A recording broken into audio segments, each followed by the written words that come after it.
the forecast. Yeah, the next few days do not look quite as nice as the last few have been, including today. It has been a nice Wednesday so far, but things will turn a little bit uglier. Disruptive weather coming in late tonight from midnight through about 9 o'clock on Thursday morning. The biggest issue here, rain and wind. There is a very limited risk of a few stronger thunderstorms near the Alabama-Mississippi border, but most of the action is going to be happening well out to our west when it comes to severe weather. There are some isolated showers right now. Greene County, Sumter County, down into Choctaw County. These are tracking toward the northeast. So over the next few hours, Jefferson and Shelby counties will start to pick up some of those spotty showers. There is a tornado watch in far western Mississippi, northeastern Arkansas, and northeastern Louisiana and southeast Arkansas. Waves of thunderstorms down here. They'll likely congeal into one big line and move across Mississippi into West Alabama late tonight. Storm Prediction Center watching that area in central and western Mississippi for the greater risk of severe thunderstorms,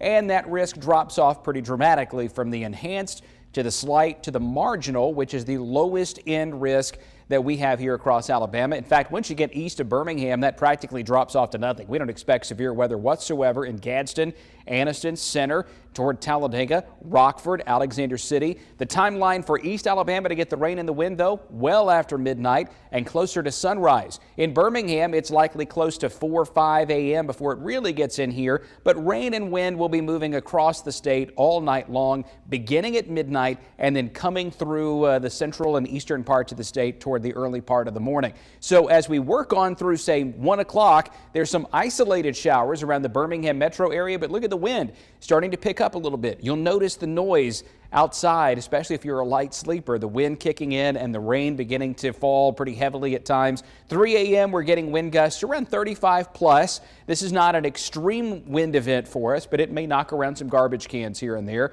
Most of these storms don't even have a lot of lightning with them. A handful of lightning strikes, a limited chance that a storm or two could have some strong gusty winds above 35 with it. But even through 7 a.m. we're still looking at gusty winds, locally heavy rainfall from I-65 eastward, and the rain is just going to kind of hang around eastern Alabama for a while tomorrow. The high around 63 on Thursday. We'll have some morning storms. Showers may linger here across the southeastern part of the area from Sylacauga southward. Temperatures hover in the low 60s. Might even get some sunshine northwest of Birmingham. Friday is cooler with a mostly cloudy sky. Saturday does get a little interesting with some rain around and an upper level low hanging around nearby. Sometimes that can cause a mixture of rain and snow to fall. We'll be watching that closely. It's colder and drier on Sunday and then rebounding next week with more rain on Valentine's Day.